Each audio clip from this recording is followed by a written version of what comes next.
Welcome to Gold Derby. I'm senior editor Denton Davidson here with author, renowned restaurateur, fantastic musician, and MasterChef judge Joe Bastianich here to Hey. discuss season 14.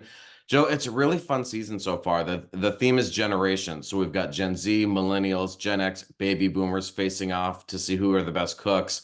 What were your thoughts when you heard about that theme? It was curious.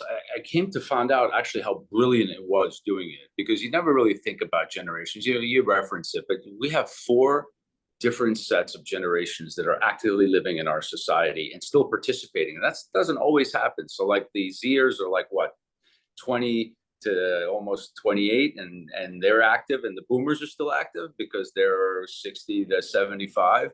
So you have four very defined age groups of people with different histories, different tendencies, different ways of thinking about food, behaving, and putting them all together is it's almost a super interesting like social documentary that Yeah. we created, that we brought to light. So smart TV. I'm proud to say that I'm participating in some very smart, intelligent television.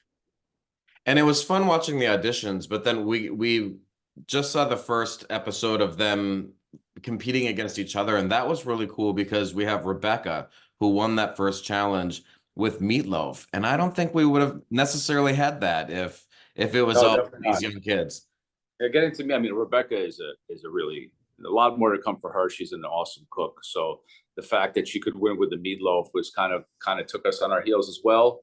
But she's just a super talent, and that meatloaf was really delicious. And it just goes to show that like that's a great example of a total boomer dish that no one would ever think about, and then you put it out, and you nail it, and it wins.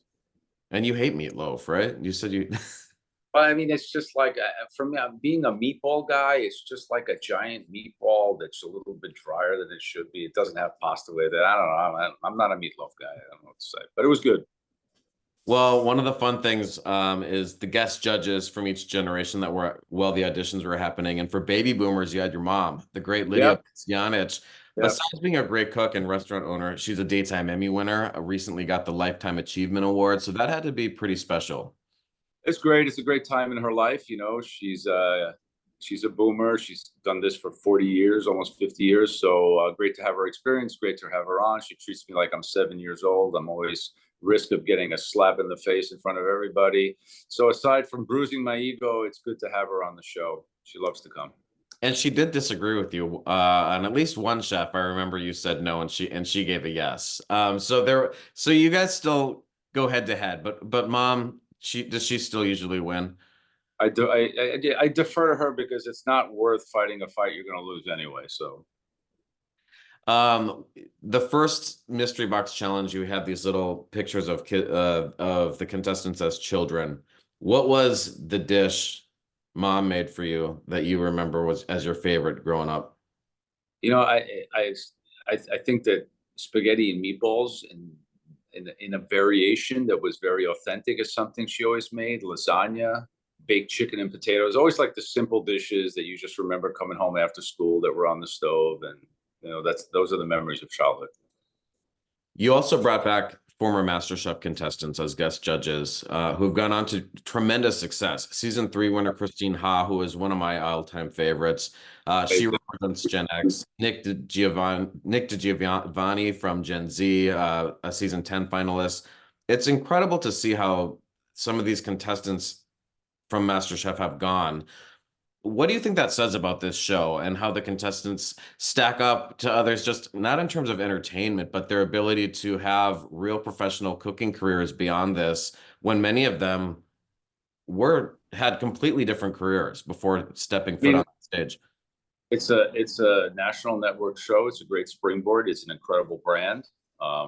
We invest a lot in them. I mean, I've had so many ex-MasterChef people work for me in my various restaurants in Italy. I've invested in some of their restaurants. So it's like a big family. It's a great springboard. And for those who have the talent and the ability to take it next level, they do. And Christine Ha and Nick are great examples of people who've really gone on to do important things with the message. And me personally, I'm proud to be associated with the kind of television that can bring those kind of dreams to life. It's an important part of the MasterChef dream. With all the experience you have and all the food you've tasted, how often does someone on MasterChef bring forward a dish that is completely new to you? I mean, how often are you shocked or blown away or able to still be surprised? It happens because of the ethnicity, right? Like, so I've tasted a lot of stuff, but like I don't not an expert on Pakistani food, for example, or something, or Indian or regional Indian food. I mean, I've been, and someone brings you a family tradition of an Indian dish, from the north or that I've never had before, and I'm like, that's an education for me, and also a very eye-opening experience that I get to experience on the show. So it's usually in the ethnic dishes where I can be put back on my heels by a dish that someone cooked in their family that's just like true, authentic, and delicious. And that doesn't always work. I mean, we saw C go home first this Right. season, and he had a Vietnamese dish. What doesn't work? Like, how do you know? Like, we have these four people with the worst dishes. What Right. about a dish says, it's time for this person to go?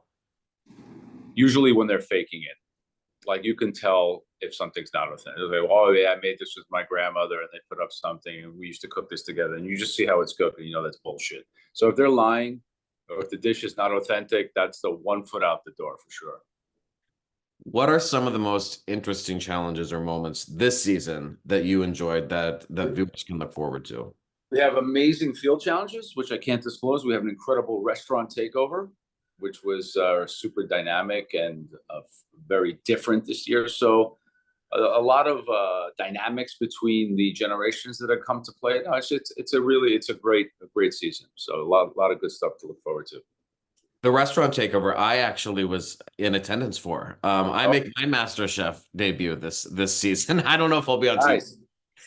Well, welcome to the family. But I can say it is one of the coolest events and experiences that I've had, and it's so much fun to see everything going behind the scenes. And I will say that these people can actually cook, and it's fun. What's the most fun for you?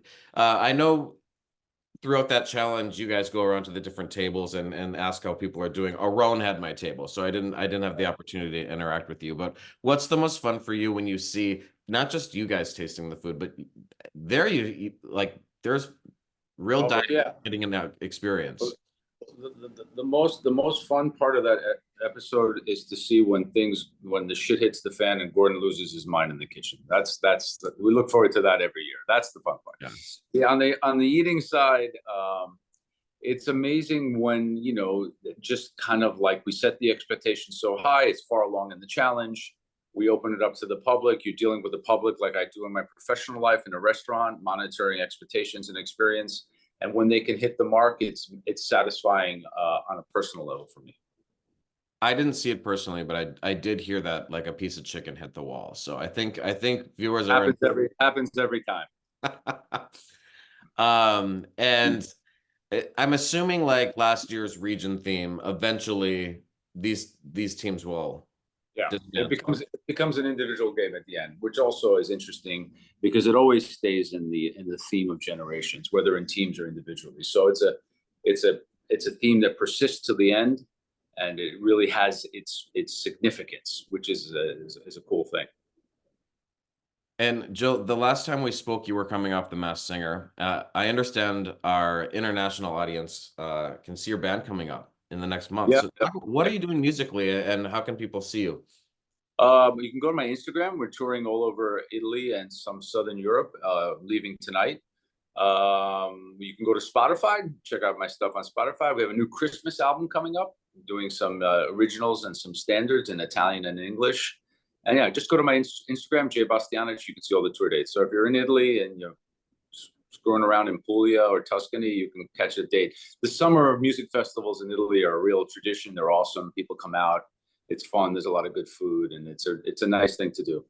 Is that something you've done before? Is that like a Yeah, tradition? many years. Every year there's a summer tour in Italy. It's part of my lifestyle. That sounds fun. Well, Joe, it's always fun to chat. Thank you Congratulations. so much.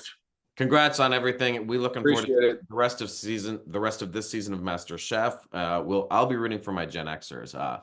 But it's a All great right. group of contestants and can't wait to see how it plays out. Thanks, Joe. Peace out. Thanks.